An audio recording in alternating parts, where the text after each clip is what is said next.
Well, hello, everybody. I am just excited and just thrilled to have Jeff Goins with us today. And he is author, speaker, entrepreneur, husband, father. What else, Jeff, is there to add to your title? A lot of things. I think you did a great job, Tim. Yeah, thanks. Well, I also know you're a Star Wars junkie. Is that true? Is that accurate? That's right. I got my Darth Vader mug right here. Nice. Jeff has written his fourth book called The Art of Work. And this is a book that is wrapped around calling, finding a life of purpose. And Jeff, kudos on the book, on the launch. And it's a great book. But I'd like to start just to dig in on this idea of calling.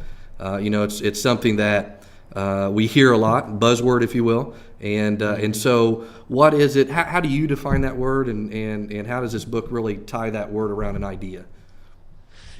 I mean, I think of calling as the reason that you were born. Some people call it your life's work or your purpose, but I think, it's that thing that you can't not do, right? That's when you go to bed at night, and then when, you come to the end of your life, you look back on the things that you've done, and you want to feel like I didn't miss out on it. And the way that you don't miss out on it, I think, is you do this thing that, regardless of whether it makes you rich or famous or cool or whatever, you have to do this. I think we all have a sense in us of what that thing is. I don't know that you absolutely have to know exactly what it is to start the journey. I talk about that in the book. But a calling really is, quite simply, it's the reason that you were born. And I think, not everybody agrees with me, but I think everybody has one. Yeah. Well, and you have an interesting story leading to finding your calling. You were in a career and some things transpired. You want to share a little bit of that story with us?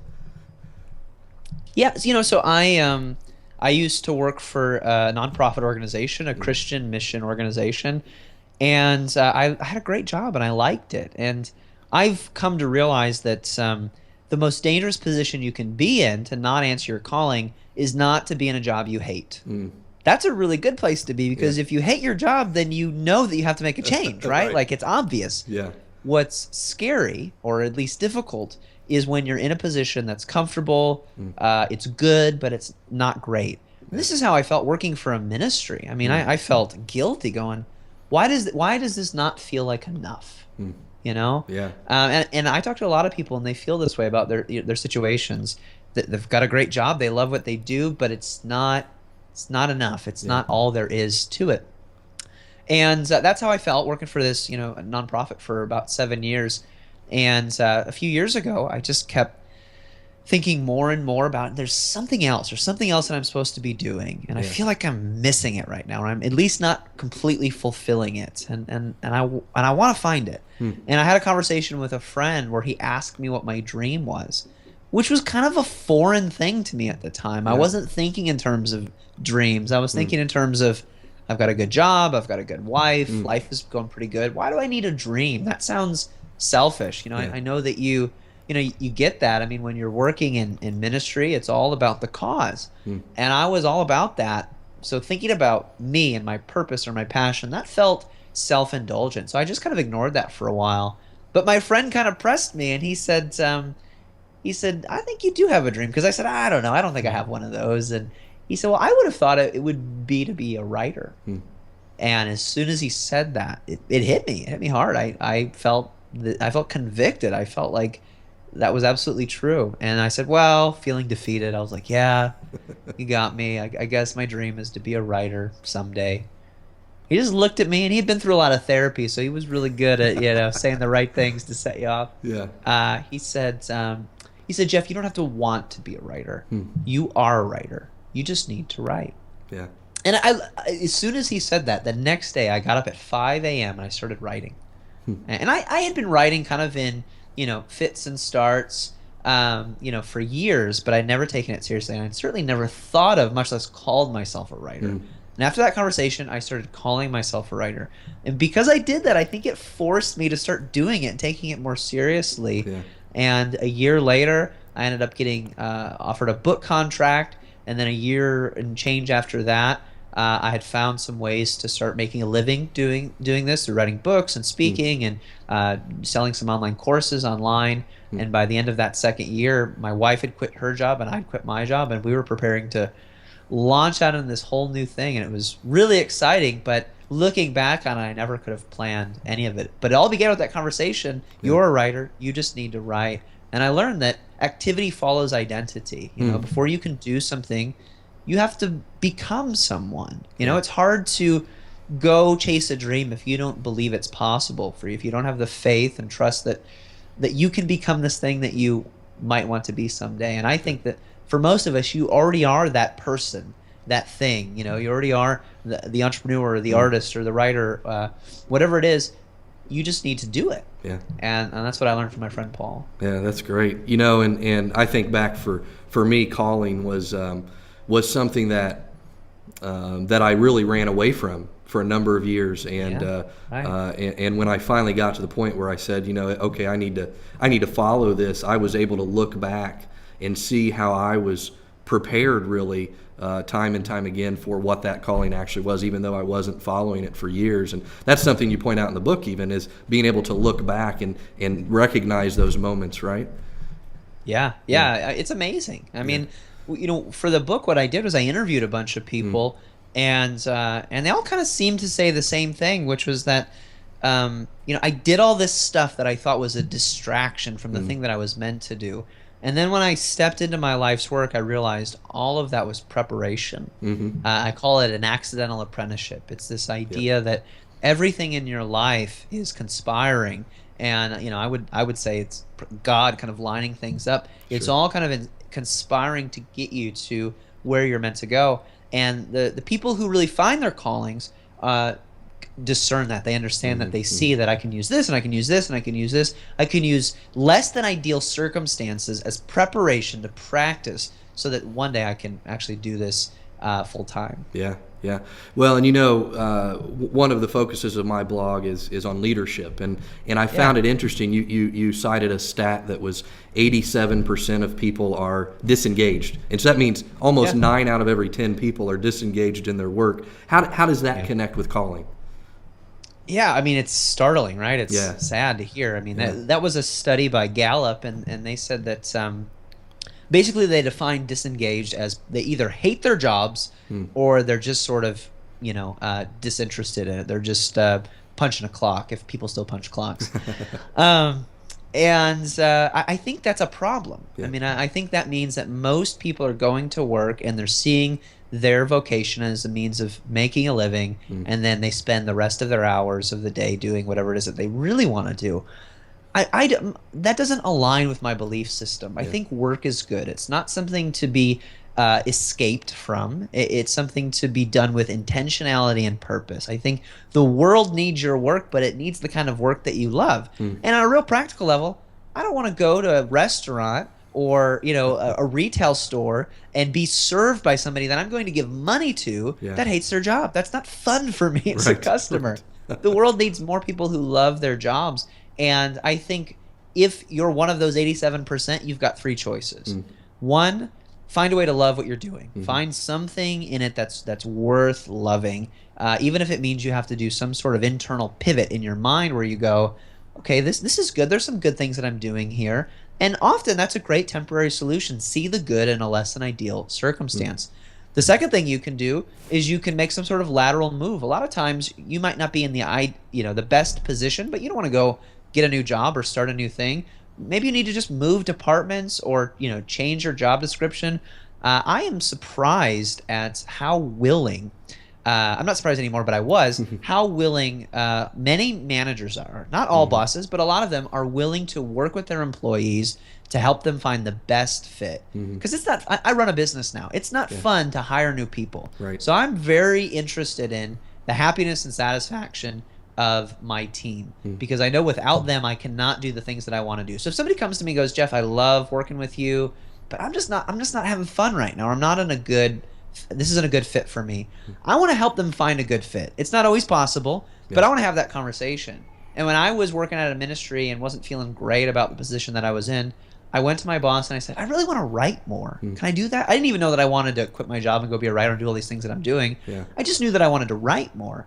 And he said, absolutely, you know, let's find your replacement and let's get you in another department. And I ended up starting a communications department where I was leading a team of writers and doing a lot of writing myself. And I did that for a year and a half, which was great practice for what I'm doing now. Yeah. So that's the second option. And then Yeah. the third option is you got to go do your own thing. You know, but it's not all or nothing. I think we think it's all or nothing. You hate your job or you go do your own thing. I Right. don't think 87% of the world's workers, however many billion people that is, Yeah. need to go start a business or become entrepreneurs or launch their dreams. But they probably need to do one of those three things. Some of them need to do that. Some of them need to, you know, make some sort of lateral move. And then others just need to make an internal pivot where they can find something good in the work that they're doing, even if it means kind of, you know, changing their approach to it. Yeah. Well, and two, this idea of calling, I like that you talk about it in holistic terms. I mean, it doesn't just stop at where our job ends. It extends to family and all of those sorts of things as well. Absolutely. Yeah, yeah. And so, you know, how do you link this idea of happiness to this pursuit of finding your life's work? Yeah, so one of the things I write in the book is that the worst way to be happy is to try to be happy. Yeah. You know, it's a really immature thing, but it's something that's I've seen more and more, especially young people talk about.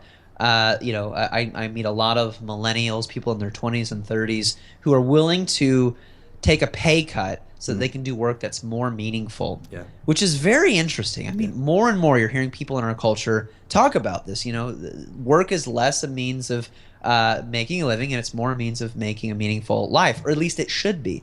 But, you know, kind of wrapped up in that idealism is this idea that I deserve to be happy, this philosophy that I should be happy and I should be happy at work. And there's a little bit of a paradox there, because when you're actually doing meaningful work, it's difficult, it's hard, it can even be painful, but it's worth it.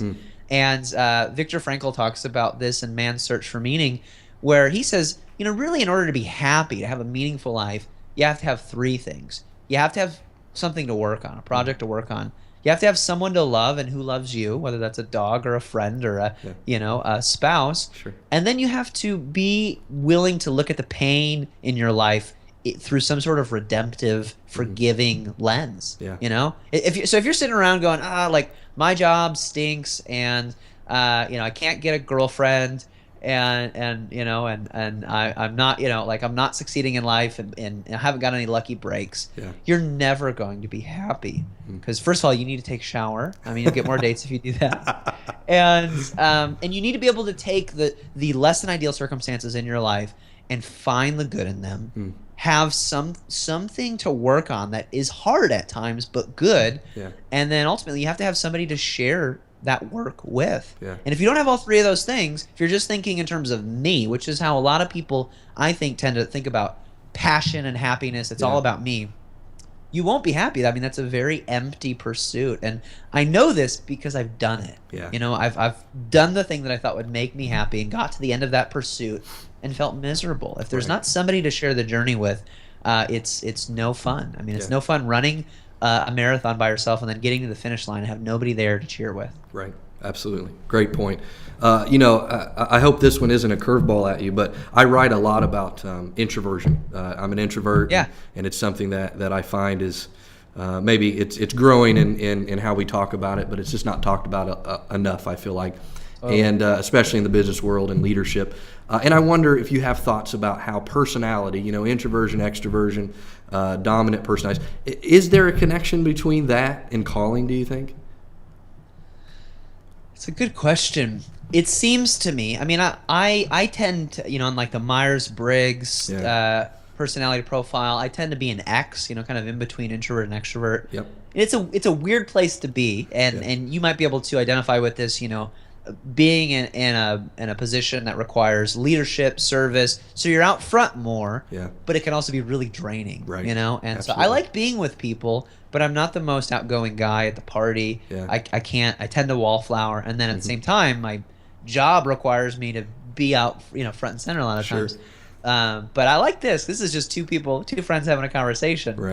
This isn't going to be broadcast on that internet or anything. That would be scary. That would be. But I do think there is a relationship between introversion and self-awareness. You know, an introvert spends more time by themselves, or at least that's where they get their energy. And I think that extroverts, people who get energy, need to get energy from around other people, which I totally get, have to discipline themselves more to get alone with their thoughts to become more self-aware. Yeah. But I think regardless, like, you can use your introversion or extroversion to become more self-aware. I talk about listening to your life in the book, which I think is the vehicle by which we understand some of the major themes in our lives, and so that we can go, okay, like, this makes my life isn't as much of a mystery to me as I thought. There are these recurring themes in my life that are teaching me things about myself.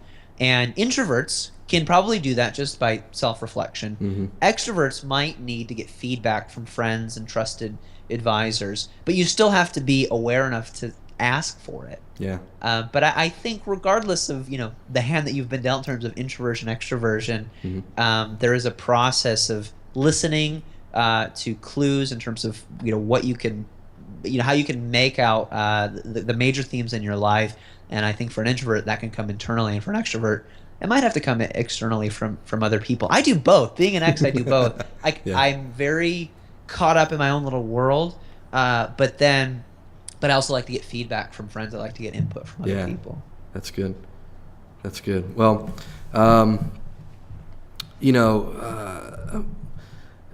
failure, and you write a bit about fear and failure in the book, and I think it's interesting how you connect failure to success. Can you talk a little bit about that? So I think most of us think that failure is the enemy. Yeah. I think failure is a friend. Well, one of the things I learned from talking to so many different people who found their callings, they all failed, like a lot. Yeah. Not just like one big failure, but like seasons of failure, decades of failure in some cases. Incredible. Yeah. So, if you haven't, the average is like 10 years of failure. So if you haven't had 10 years of consistent failure, you're doing okay. Yeah. But, what's interesting is we look at people who succeed, even though they've got lots of failure. We think that successful people succeed in spite of their failure. I don't think that's true. I think they succeed because of their failure. You look at somebody like Michael Jordan, who got cut from his, varsity basketball team, and you go, oh, like, those guys were idiots. They didn't know what they were doing. No, like, he wasn't that good. What made Michael Jordan a winner, a success, was that he got cut, he went home, and his mom said, you got to practice harder. Are you going to accept this as your lot in life, or are you going to grow? Are you going to use this opportunity to grow? Carol Dweck talks about this in her book Mindset. She says really what kind of differentiates the successful from the unsuccessful is not how much they fail, but what they do with their failure. The successful person uses what she calls the growth mindset, and they go, okay, I'm going to use this as an opportunity to grow. The person with the fixed mindset fails, and they think of themselves as failures. They adopt it into their identity. And as an artist, as somebody who is deeply connected to the work that they do, like, that's hard for me to do. When you leave a 1-star review on Amazon of my book, I feel like you're telling me I am worth 1 star in this world. Right. I'm like, I at least got 2 stars. Come on. It's very hard, but I'm I'm hearing that. I'm going, oh, I want to grow. I don't want to stay stuck where I am. And it's interesting that failure is the means to get you to success. It's not the obstacle. It is what prepares you for success. It paves the way. And in the book, I talk about pivot points. Basically, when you fail, there's a lesson to learn in that failure. You run into an obstacle, and sometimes you can't work through it or go over it. You've got to go around it. You've got to change direction and head in a slightly different direction. And every story that is in the art of work, the place where they ended up was not the place where they thought they would go. Yeah. And the way that they got there was by failing and then learning from that failure and kind of changing course along the way. We think that when we fail, we have to start over. Right. You don't have to start over. You just have to shift direction and then keep moving. Yeah, failure kind of gives us a new starting point. Yeah, I think so. Yeah, that's good. Well, and I think, too, that, and this is something I'm hoping you'll be able to speak to, is really your book is centered around the idea of in order to find our calling, our purpose, what it is that we're meant to do, it takes an intentional path.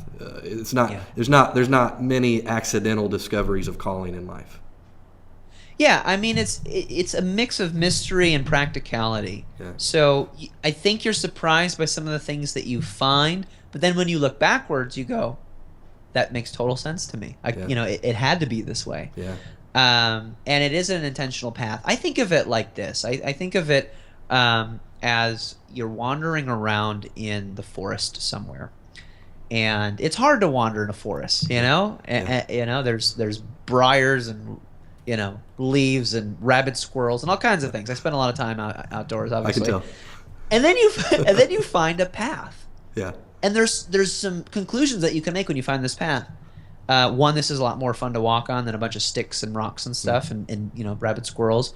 And two, if I follow this, I'm pretty sure it's going to lead me where I want to go. Yeah. And I know this because what do I know about a path? Other people have walked it before, and if I follow in their footsteps, there's going to be twists and turns, and there might be fallen trees in the path. There'll be obstacles and wolves and bears and all kinds of things. But I'll get to where I'm supposed to go. Yeah. The process will probably surprise me, but I'll get to the end of the road. I think most people are wandering around in the forest, and what I try to do with The Art of Work is studying both famous people and everyday ordinary people who found their calling, saying, here are the things that I see in common. There is a path. There is an order amidst all of the chaos and mystery of life, that if we follow this in our own unique ways, following the twists and turns, listening to our life as we go, this will take us where we're meant to be. Yeah. Well, and I think of the readers of my blog, and it's made up of what I would say is a lot of diversity. I can think of some stay-at-home moms that I know that read the blog regularly, and so their leadership, that the insight they gain is that they volunteer at church or at the school their kids attend, all the way up to I think of certainly high-level leaders in industry. And so, who is this book for? Is it for everyone, or is there a subset that you're thinking this book is perfect for? Well, as an author, of course, I want to say it's for everybody so that everybody will buy it, but apparently it doesn't work that way. I think the book is for anyone who feels like there's more to life, and you feel like you're missing something. Yeah. I am amazed at the people in their 50s, 60s, and 70s who read the book and go, I thought I had it figured out, and then I read this book, and it opened my eyes to something. That's incredibly humbling. At 32 years old, I don't think I have everything figured out. Yeah. But it's the power of the stories in the book. As you know, Tim. Yeah. There's really powerful stories in it that I feel lucky to be able to tell. But I think this is a book that will help you understand your life. It'll help you make sense of your life. Most of us feel like our lives are. I think John Eldredge said this once. Our lives are these movies where we've arrived 20 minutes too late. Yeah. We go, what is this about? Right. That's how we feel about our lives. Yeah. Well, this book, I think, helps you make more sense of your life, understand what the journey of discovering a calling and following that looks like, which I think is a lifelong journey. So when somebody tells me, I found it, I've discovered my calling, I go, okay, what does that mean? Because to me, that means I found the path. Doesn't mean I'm at the end of the road. Like, I'm just walking along. And so, if you're walking along on the path, there's still things that you could discover and learn along the way. Yeah. And then lastly, I hope it gives people sort of a practical approach to understand what the next step is. But I'm really hesitant to say this is for people in their 30, from 35 to 50 or whatever. Sure. Because I think it's for anybody who feels like I feel like there's something more, and I'm trying to find it, but I haven't completely grabbed a hold of it. The Art of Work is an attempt to describe that journey using other people's stories to illustrate it. Yeah, and I just want to say that there are two reasons why that I'd point out right now that I feel like the book is so solid in nature, and the two reasons are: the first is it's insanely practical. I mean, the way you've written it is something that there's application literally in every chapter. But also the second thing that I love about the book, Jeff, is that the stories that you have in there, and I mean there's just story after story, and for me that just drives home what you're trying to tell us. Yeah, thank you. Great Thanks. job. Well, Jeff, where can people get the book? Where do they head to pick up a copy, connect with you? What's that place? You can find it anywhere fine books are sold. Awesome. I have to add that fine in there. I don't know why we say that, but it's you can find it on Amazon, Barnes & Noble, wherever. Best place to go is to go to artofworkbook.com, artofworkbook.com, and once you buy the book, you can submit your receipt there. Just put your receipt number in and your email, and you'll get a bunch of bonuses, including a free video course that I teach as well as a workbook that you can download and print and share with, a Bible study group or, a readers group, and go through it with, a group of people. This is the kind of book that, my hope, if I can, put my agenda out there, Sure. is that I hope that groups of people read this together. Families and groups of friends and churches, people read this book together and learn things, about each other and about one another, through it. But yeah, I think going to that website is the best place to go, and you'll get a bunch of, great resources, and you'll see a bunch of links for places you can buy it online and offline, and that's artofworkbook.com. Awesome. Awesome. Well, Jeff, thanks so much for being here. I am so honored and humbled that you would take time to speak with me today. And you're off to a great start, I know already, with the book. But best of luck to you going forward. And just thanks so much for your time today, Jeff. Thank you, Tim. It's my pleasure.